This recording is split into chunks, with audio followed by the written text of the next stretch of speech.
dari lobi gedung iNews TV. Inilah Polemik on TV bersama Latif Siregar dan Dea Tungga Esti.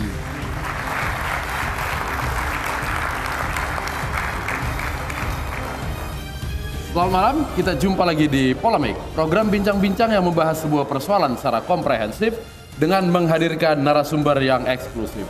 Saya Latif Siregar. Dan saya Dea Tungga Esti. Bang Latif, hasil perhitungan quick count sudah keluar. Ya. Menyatakan pemenangnya adalah paslon nomor 3. Ya. Bang Latif senang? Senang atau sedih susah jawabnya. Karena publik Jakarta sudah lama terbelah. Kalau jawaban saya sedih, saya ketahuan milih siapa. Kalau saya jawab senang, saya juga ketahuan milih siapa. Ya. Tapi yang jelas saya senang. Ya. Karena pilkada yang dikhawatirkan akan terjadi kerusuhan, Semua damai ya. Semua ternyata Semua berjalan bisa damai. berjalan dengan baik. Dan sekarang Pak Ahok juga legowo menerima kekalahan. Ya. Pak Anies juga tidak euforia menanggapi kemenangan. Betul sekali. Dan kemarin pidatonya bilang kita akan maju bersama-sama membangun kota Jakarta dengan mengajak Pak Ahok dan Pak Jarod Betul yang sekali. katanya putra terbaik untuk ibu kota Jakarta. Ya. Itu dia. Apa tema kita malam ini, Dea? Malam ini kita akan membahas mengenai gubernur baru untuk semua.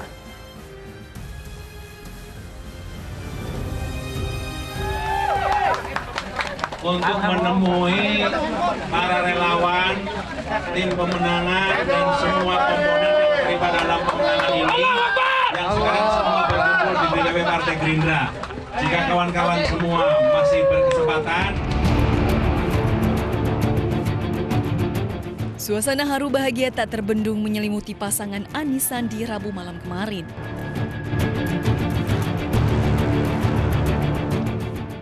Hasil hitung cepat sejumlah lembaga survei menempatkan pasangan ini unggul atas kandidat nomor 2 Basuki Jarot. Bersama sejumlah tokoh bangsa, Anies Sandi menegaskan akan melanjutkan perjuangan membangun Jakarta dan manusia yang bahagia. Melanjutkan tongkat estafet pelayan Jakarta, Anies Sandi pun membuka ruang komunikasi dengan pasangan terdahulu. Bahwa Pak Basuki, Pak Jarot adalah putra-putra terbaik bangsa yang telah mendharma baktikan untuk Jakarta. Tugas kita adalah bekerja bersama. Tugas kita adalah meneruskan ikhtiar untuk merawat kebersamaan. Tak hanya komitmen dengan janji kerja, Anies Sandi juga konsisten akan upaya menjaga kebinekaan Indonesia. Kita rajut kebersamaan kita dan kita pastikan 5 tahun ke depan kita bisa menggali potensi kita dalam keberagaman yang dibalut kebinekaan kita. Hingga saat ini, Komisi Pemilihan Umum masih melakukan rekapitulasi data secara manual. Awal bulan Mei nanti, KPU akan melakukan rekapitulasi tingkat provinsi sekaligus penetapan calon terpilih. 7,2 juta pemilih Pilkada DKI Jakarta pun siap menyambut gubernur baru.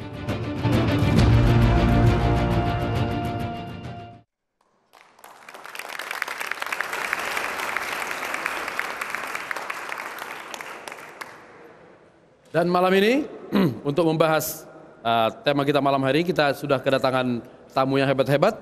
Ada Kiai Haji Marsudi Syuhud, Ketua PBNU. Selamat malam, Kiai. Waalaikumsalam. Kemudian ada Mbak Wiwi Siti Juhro, pakar politik LIPI. Selamat malam. Ya. Kemudian ada Mas Iwan Charmidi, komunitas nelayan tradisional. Selamat malam. Ada Bung Marco Kusuma Wijaya, pakar tata kota. Selamat malam. Dan ada Romo Beni Susetio, seorang budayawan. Selamat malam, Romo. Dan ada Bung Ashraf Ali, anggota DPRD DKI Jakarta. Selamat malam. Dan ada Alex Datu, tim ses Anies Sandi. Silakan.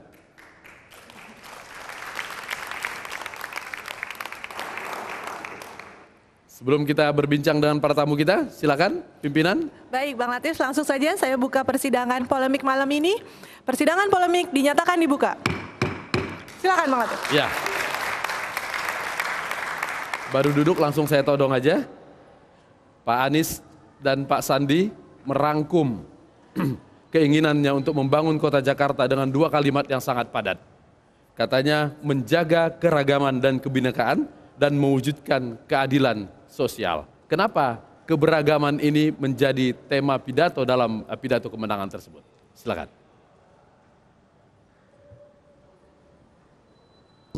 Kenapa keberagaman menjadi tema pidato? Ya. Karena keberagaman itu adalah realita kita. Bahwa kita adalah masyarakat yang beragam, apalagi Jakarta. Jakarta itu kan kota di mana warga Indonesia dari berbagai pelosok datang dan tinggal di Jakarta. Dari Sabang sampai Merauke, dari Pulau Rote sampai ke Sangirta Laut, berbagai latar belakang agama, etnisitas, budaya gitu. Itu keberagaman, itu realita kita. Dan berarti kan kita harus hidup dalam keberagaman. Oke. Nah, tapi tentu keberagaman itu dalam suasana persatuan, suasana yang harmonis. Dan itu potret dari fakta yang ada di Jakarta. Apakah itu juga sekaligus menjawab keraguan-raguan bahwa ketika pimpinan beralih ke Anies Sandi kemudian keberagaman itu menjadi terancam? keberagaman itu adalah kenyataan. Keberagaman itu adalah realita kita yang kita hidup. Kita bisa lihat di sini aja pun kita pasti beragam. Tetapi yang penting dalam keberagaman itu kita harus bersatu. Makanya kan di dalam Pancasila itu Bhinneka Tunggal Ika. Berbeda-beda tetapi tetap satu. Jadi ada kata kunci satu, yaitu persatuan. Dan persatuan itu salah satu dibangun dengan adanya kesejahteraan, keadilan sosial, dan lain-lain. Oke, saya seberang ke Romo Beni. Bagaimana Romo melihat, apakah memang keberagaman itu sempat terganggu atau tercabik sedikit ketika kemarin kita sibuk dengan pilkada tersebut? Ya sebenarnya kan gini loh, keragaman itu kan sesuatu yang menjadi habitus kita ya. Gus Einstein yang mempengaruhi cara berpikir, bertindak, bernalar, berelasi kita ya. Jadi sebenarnya keragaman itu sudah melekat dalam diri setiap orang Indonesia. Karena setiap orang Indonesia itu memang terdiri dari campuran kultur, budaya, serta identitas. Jadi keragaman itu sudah melekat ya.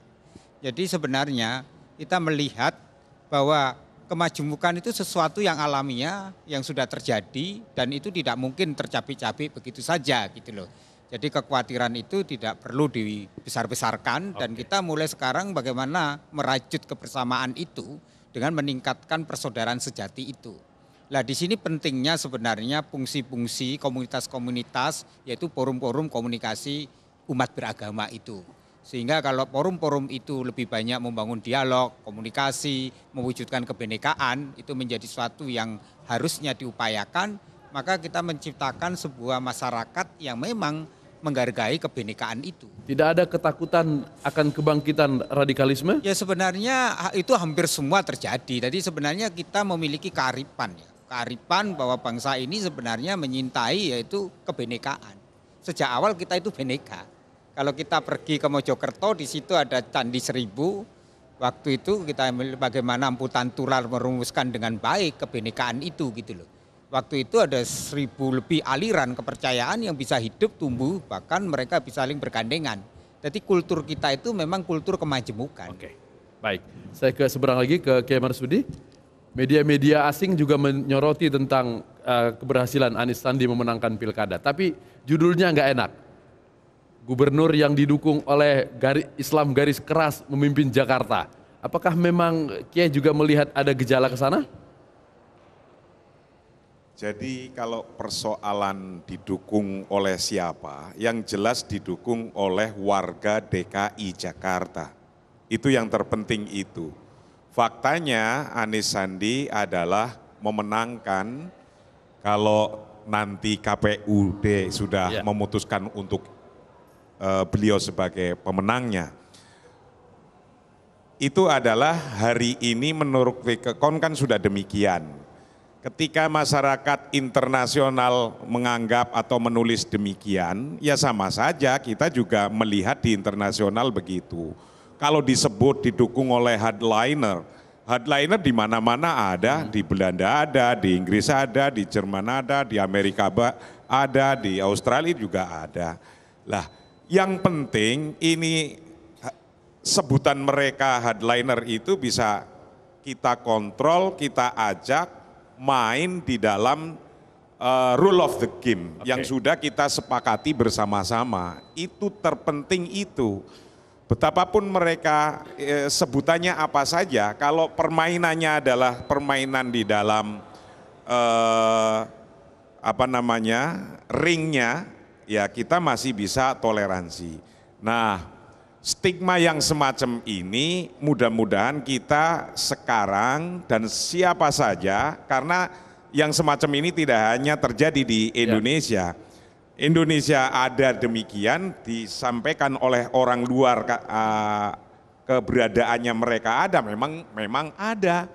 Nah, ketika memang ada semacam ini ya kita ajak mereka, yang penting ayolah bermain di tempat permainannya, sesuai rule of the game-nya, sesuai aturannya. Saya yakin kalau mereka siapa saja, kalau sudah mulai memahami di negara demokrasi yang kita anut di Indonesia ini, faktanya hari ini saling memuji tuh. Hebatnya Pak Basuki juga Pak Jarod. Dengan Pak Jarod juga demikian mengakui. Menurut saya inilah kelebihan negara demokrasi Pancasila yang menganut ketuhanan yang Maha Esa. Betapapun mereka sudah usaha sekeras-kerasnya kayak apa, sampai rasanya situasi itu kayaknya sudah panas, gak enak. Tapi toh mereka bisa mau mengembalikan usaha saya sudah sekeras-kerasnya, namun hasil itu tidak wajib, yang wajib usahanya. Lalu mereka bisa mengembalikan langsung, oh ini adalah urusan Tuhan. Tu'til mulka man tasya wa tu'izzu man tasya wa tudhillu man tasya. Kekuasaan memang given, dikasih dari Tuhan, dari Allah Subhanahu wa taala. Ini yang Pak Ahok pun sampaikan demikian. Kita merasa banggalah punya warga bangsa yang ketika perang, ketika berusaha begitu kuatnya, begitu dahsyatnya, tapi ketika sudah pada waktunya dan tempatnya berhenti, appreciate, angkat tangan, dan menghormati. Inilah ciri-ciri ke depan negara yang beradab. Ya. Saya ke Pak Ashraf Ali. Ini di elit seperti itu. Gampang sekali kemudian Pak Ahok mengucapkan selamat dan Pak Anies juga memuji. Apakah ke bawah ini mudah dijabarkan? Ya, saya rasa gini, saya menangkap bahwa masyarakat Jakarta ini kan cerdas gitu dan sudah dewasa dalam berdemokrasi. Ketika itu terjadi pada saat sebelum dan pilkada, kita juga bisa lihat di pilkada biasa-biasa saja, tidak ada situasi yang krusial gitu yang mengkhawatirkan. Yang tadi Abang bilang dikhawatirkan, ternyata tidak terjadi. Artinya tingkat pemahaman tentang demokrasi itu sudah mulai tumbuh. Hasilnya apapun, tentunya seperti yang disampaikan oleh kedua paslon bisa menerima. Ya, yang menang tidak euforia, yang kalah juga legowo, kan kira-kira gitu. Nah, saya rasa ini satu kemajuan bagi bangsa kita, khususnya Jakarta di dalam pesta demokrasi yang begitu sangat ramai gitu ya, dan dapat dinikmati, dan akhirnya inilah hasilnya. Siapapun gubernurnya adalah gubernur kota Jakarta, gubernur rakyat Jakarta. Jadi tidak ada alasan lagi untuk ini di level bawah di masyarakat untuk melanjutkan isu atau hal-hal yang kemarin berkembang di masyarakat. Selesai sudah, dan mungkin saya yakin bahwa rakyat Jakarta sekarang menyadari kita harus bersatu dan membangun kota Jakarta ke depan dengan pemimpin yang baru.